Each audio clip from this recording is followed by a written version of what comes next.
Camping here was a huge mistake. I thought a weekend away on a remote camping trip would be exactly what I needed to rebuild my confidence and move on with my life. But after what happened last summer, I would rather be living that old miserable life. I was living in Minneapolis when I had just gotten a phone call from my brother Mike. He had just started dating this new girl Jen, and he really liked her. And he wanted to find some different ways to spend more time with her and really try to impress her. I guess she was a really outdoorsy person, so Mike wanted to take her camping. I don't know, maybe just to show off his survival skills or something. But he was calling to ask if I wanted to join them for the weekend. Which was a really odd thing to ask because camping is not really my thing. In fact, nature in general is really not my thing. Between the two of us growing up, Mike had always been the more brave, bold, and adventurous one. And me, well, I was kind of the nerdy, introverted kid that doesn't like bugs and whose skin just burns the instant it sees sun. So needless to say, I was not built for the outdoors. But I think Mike had started to sense that I was getting depressed. I had just gotten laid off from my job. And even though I got a severance package, that wasn't going to last forever. And I was applying for more jobs, but I wasn't even getting callbacks at this point. And between the bills piling up and the stress of just not knowing what's going to happen next, I really started to withdraw. And I stopped hanging out with family and friends and really just stayed in my home with my dog Bear. I felt worthless, like I couldn't do anything right, and I was feeling so useless. I couldn't even get a call back for these jobs that I was more than qualified for.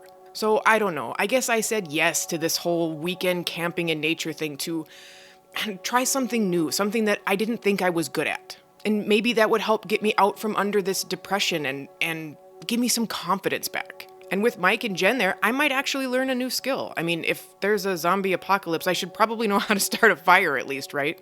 So when Friday rolled around, we all actually got off work a little bit early so that we could get a jump start on this many-hour drive we had ahead of us. Plus, it was a beautiful summer day. The sun was shining, there was a little breeze. It was just perfect. It was just what I felt like I needed.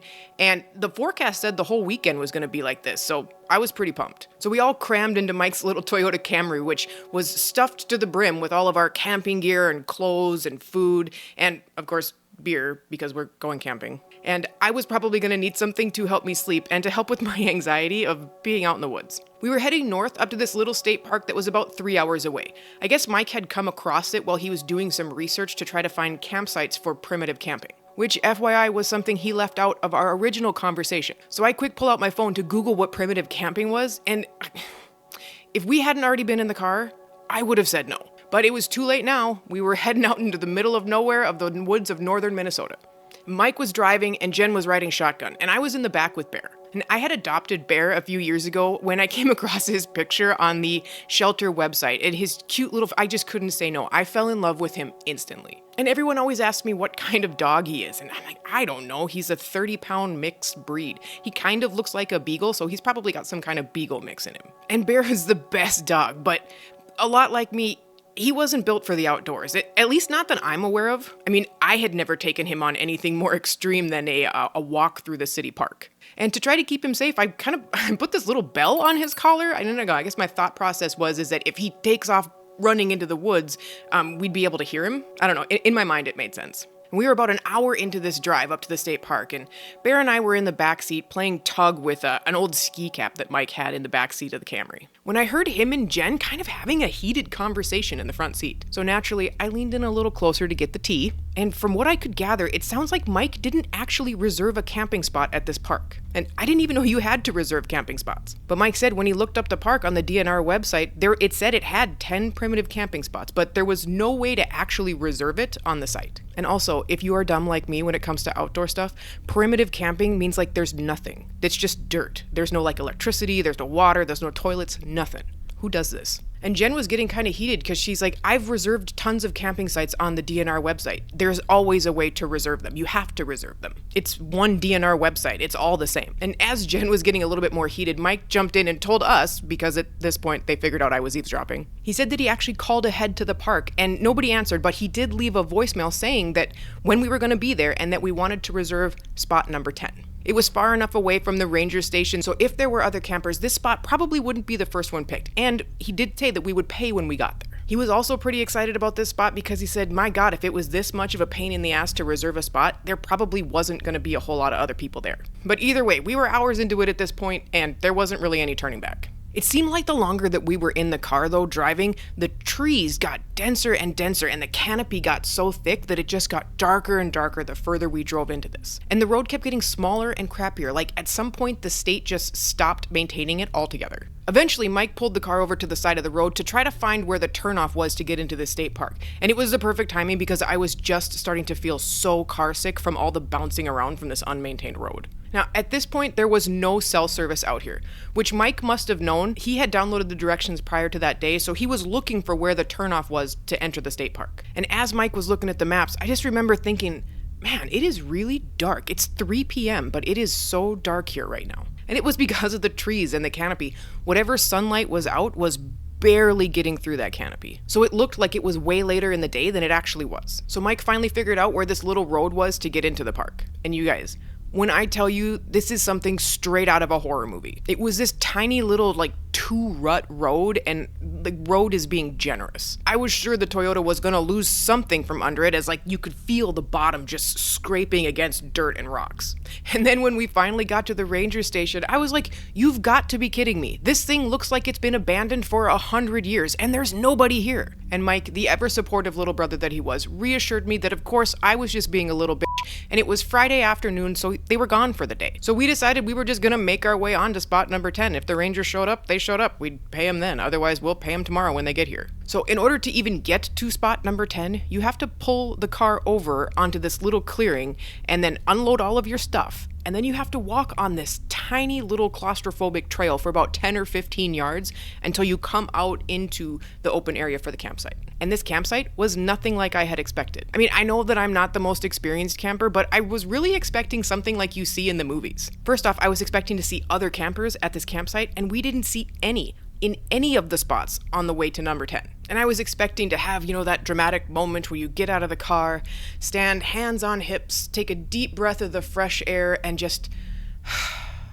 feel relaxed. But that's not what we got. It was just dark. And even though it was a bright sunny day, you would never know. And it almost felt like the air was thick and stagnant or stale. There was no airflow. I'm not quite sure how to explain it, but it didn't feel good. It certainly didn't feel relaxing at all. And I could tell by the expression on Jen's face that this is not what she was expecting at all either. But hers was different. Mine was more of just being annoyed and inconvenienced by Mother Nature. She actually seemed a little concerned. I had no idea why. And Mike, if he was expecting something different, he certainly wasn't going to tell us. Because according to him, this was the best campsite in the entire world, and we were so lucky to have it all to ourselves. Oh my God, if we had only known how unlucky we actually were, we should have turned around right then and left.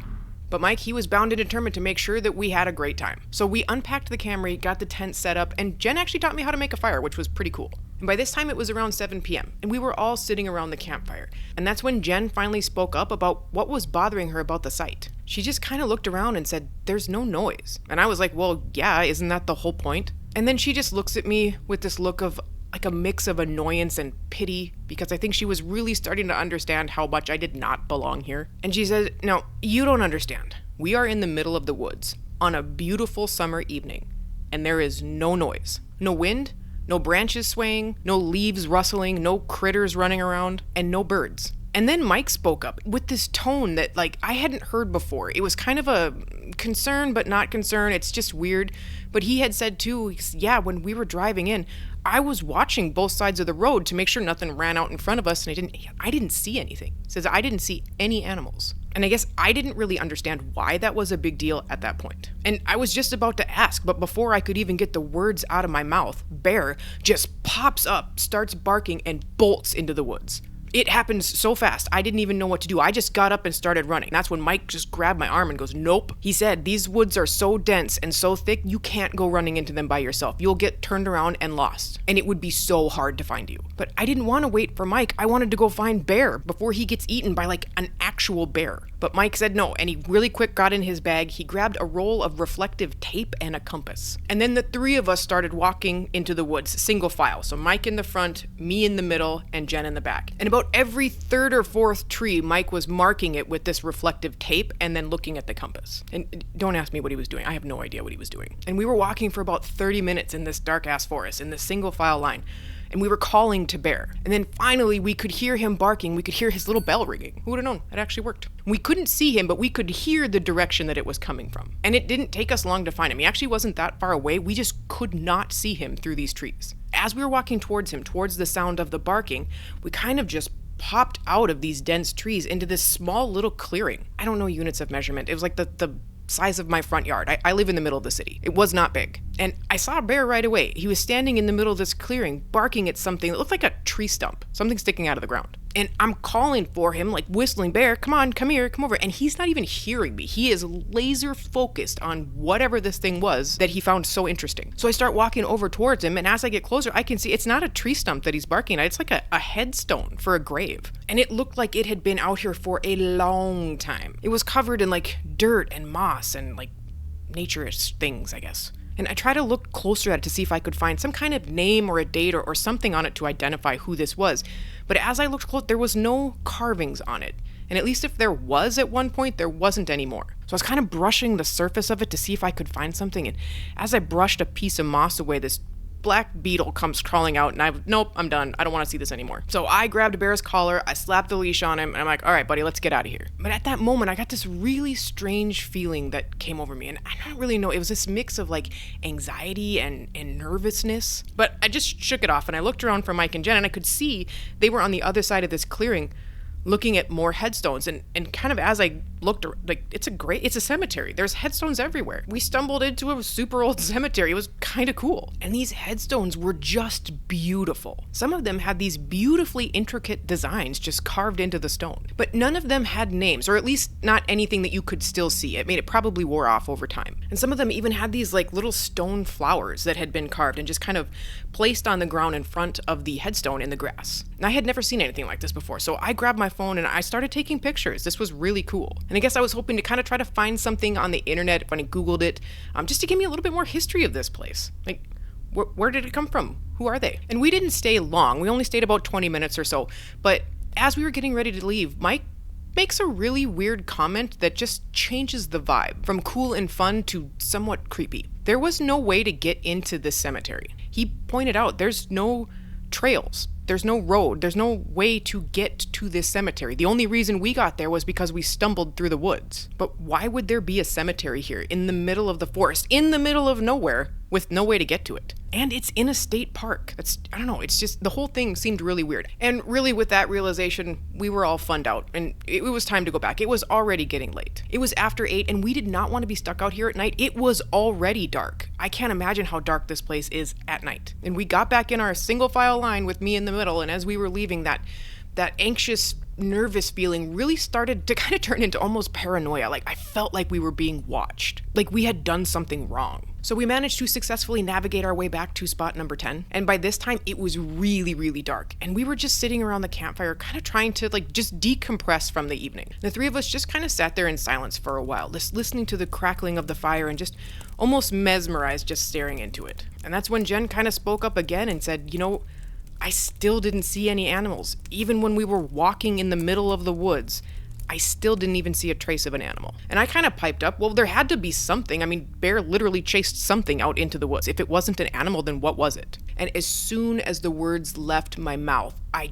knew something was wrong. I could feel it, but I had no idea what it was. She was right though. We had been there for hours at that point, and there was zero signs of life other than us. And as I'm kind of sitting there like lost in my own thoughts, I kind of come back to as Mike pipes up and says to Jen, "Don't worry, babe, I got you something for protection." And then he reaches in his pocket and pulls out one of those stone flowers from the cemetery. He must have grabbed it at some point before we left, but I didn't see him take it. I watch enough TV and movies to know I'm pretty sure you're not supposed to take that stuff, but I wasn't going to bring it up. I was so exhausted. I just wanted to go to bed. And Mike and Jen were tired too, so Mike puts out the fire and they get into their tent and Bear and I get into our tent and we fall asleep pretty quickly. But between Bear kind of chasing stuff in his sleep, like moving his legs, and then the eerie silence, like it was so quiet that it was uncomfortable. Like it was hard to sleep in. So at some point during the middle of the night, I'm laying there listening to Bear chase whatever it is in his sleep, and I can hear this faint sound like rustling in the leaves. just on the edge of the campsite. So it's not close to us, but it's out in the woods a little bit. So it was like an animal moving around in the woods. And it was getting louder, like it was coming closer to the campsite, which I'm just trying to justify in my mind as, hey, animals are curious, right? They're just going to come in, see what's happening. It's not a big deal. Relax, you'll be fine. As the rustling got closer, it kind of turned into these like footsteps type of sound, but it wasn't how like an animal would sound. So it wasn't these erratic little bouncing around footsteps. It was very rhythmic, like a human walking. And it started to just like circle our campsite, just continuously, slowly circling. I was pretty freaked out, I'm not gonna lie, starting to panic a lot. But I did calm down a little bit when I realized it's probably the park ranger, right?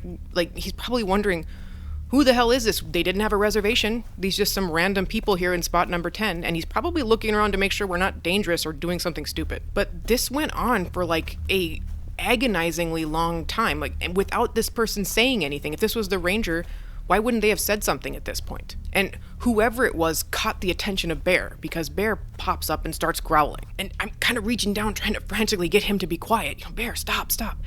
And then when I listen again, the footsteps have stopped. But now all I could hear was this just heavy breathing. And this was not normal breathing. Like this was like wet and rattly and loud. And it was very this was unnatural. It felt very unnatural. This did not feel human at all to me. And I didn't know what to do. I was trying to keep Bear calm, but having this like psycho or whatever this was standing out there like creepy murder breathing while I'm trying to figure out, I'm panicking at this point. I can't think straight. And Bear must have noticed that I was panicking, because then he started to get all riled up and he started barking. And just as I reached down to try shutting him up, I hear whatever this thing is start running full speed at my tent. It was so fast, I really didn't have time to process what was happening. This thing was running at me full speed and it was not going to stop. It was going to run right through my tent. So I just grabbed Bear and we're just like bracing for impact. And it's running closer. And then just as it's like nothing happened. But there was no way that it could have stopped. Where did it go? There was no way that it could have stopped. It was going too fast. But in my panic state, I didn't know. I must have been yelling, and Bear was barking, and all of a sudden you could hear Mike start yelling, "What the hell is going on out there?" So I just quick unzipped my tent and I bolted out there, and I couldn't see anything. It was so dark. The only thing I could see was Mike's flashlight. And Mike quickly got the fire going again so that we had at least some light out there. And somehow having the campfire going, it was able to calm me down enough to start like trying to tell Mike and Jen what was happening. So as I'm telling them what I heard and what happened, Mike grabs his flashlight and he starts going and looking around my tent and looking around the backside of it and over by the trees. And he was just like, holy shit, there's footprints everywhere. So both Jen and I, we went over there to see what he was talking about. He wasn't kidding. There was footprints everywhere in the circle all around the campsite. And then the ones that were running right up to my tent, and it literally stopped right at the edge of my tent. But there were no tracks going any other way. There was nowhere for this thing to have gone. Where did it go? But I'm not even kidding you. That wasn't even the creepiest part. The creepiest part was whoever made these, or whatever made these footprints, they were barefoot. There were no shoes. These were like barefoot human prints. And as we're just standing there, just like dumbfounded, what is going on? Out of the eerie silence comes this very faint whistling or singing. I'm not even quite sure what it was. It was very faint, and it felt like it was coming from everywhere. We were all terrified. It was like 3:00 in the morning and we had no idea what to do. It was so dark. We couldn't see anything, and not one of us wanted to try to pack up our stuff and try to find that tiny little trail out to the car. We didn't want to be anywhere away from this campfire, from like the comfort of the light of this campfire. And I made sure I had Bear on the leash next to me so that at least if anything was trying to creep up on us, he could alert us that they were coming. And throughout all of this whistling was still going on. And we all just stood there by the fire together trying to figure out what to do. And it was around that time when Bear started to growl. And this was like a deep, low, guttural growl. Like, I had never heard Bear make this noise before. But it was clear. There was no doubt in my mind that this was him very clearly letting whatever it was know that he was upset and to not come anywhere near us. And he's just staring out into the woods, just laser focused. His head was moving. You were watching him just kind of track whatever this was moving around out in the woods. And he was laser focused on it. And it must have been moving just outside the reach of the light of the fire. My heart was beating so fast, I thought I was gonna pass out. And then Jen screams out that she could see something moving through the trees, and it was huge. So Mike quickly takes his flashlight and shines it in the direction that Jen said it was. And I don't know what we saw. I don't know what we were looking at. It definitely was not an animal, but it wasn't a human, and it didn't move. It was just standing there staring at us. It was just watching us. And it was tall. It was 8 to 10 feet tall.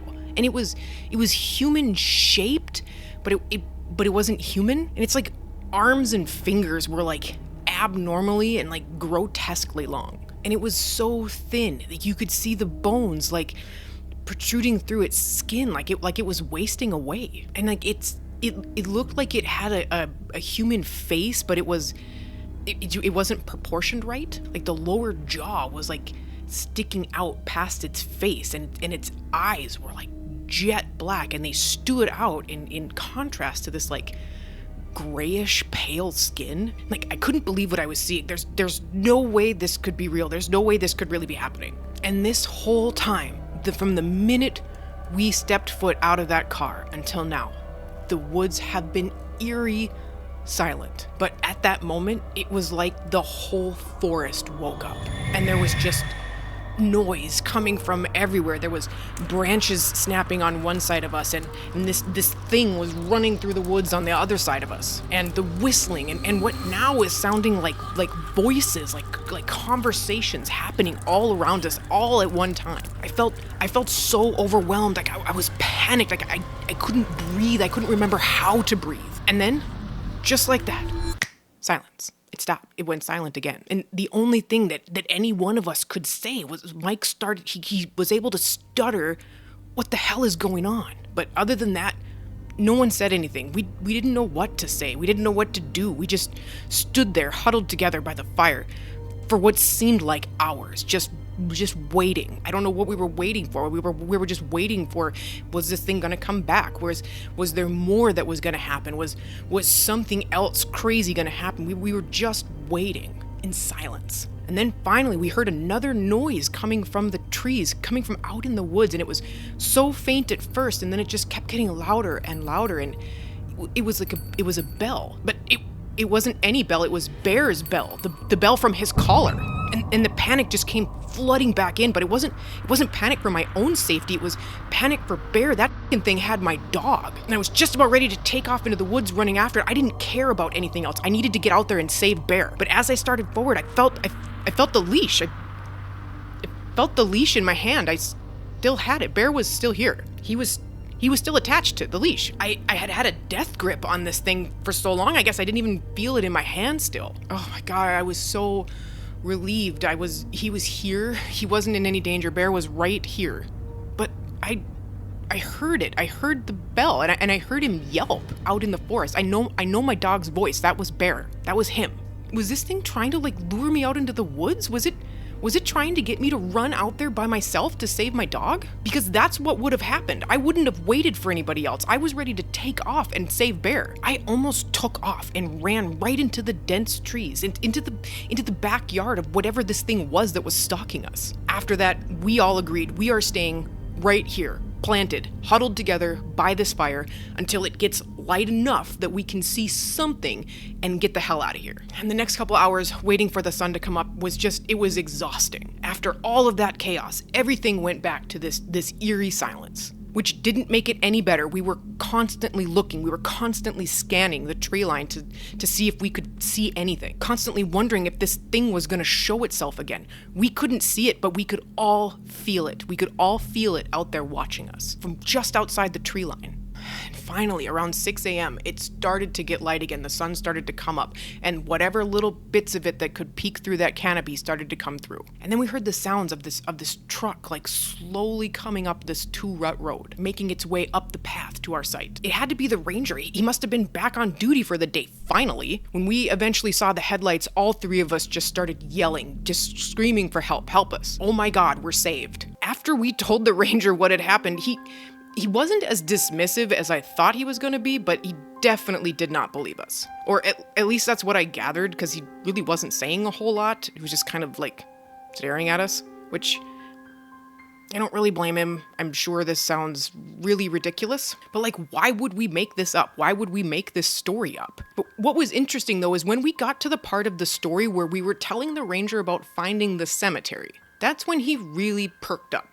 He didn't say anything, but you could tell from his body language that he was interested in this part. But ultimately, when we were done retelling the story to him, he just kind of blew it off and started getting very accusatory at that point. Well, I see beer. Were you guys out here drinking? Were you high on something? Like, what's going on? And I've been a ranger in this park for 30 years. If there was a cemetery out here, I'd know about it. And ultimately, what it boiled down to is he didn't believe us. And I don't know that I would have believed us either. And I didn't care. Like, honestly, I wanted to get out of there. So the ranger stood there with us and watched us pack up our campsite, make sure we take everything, and then haul it through the little trail and shove it into the Camry. We were just getting ready to take off from this nightmare when I realized I left my phone. I set it down on a stone by the campfire when I was trying to wrestle my tent back into its bag. The ranger is still over there. I told Mike and Jen I will be right back, and I took off trotting through the trail.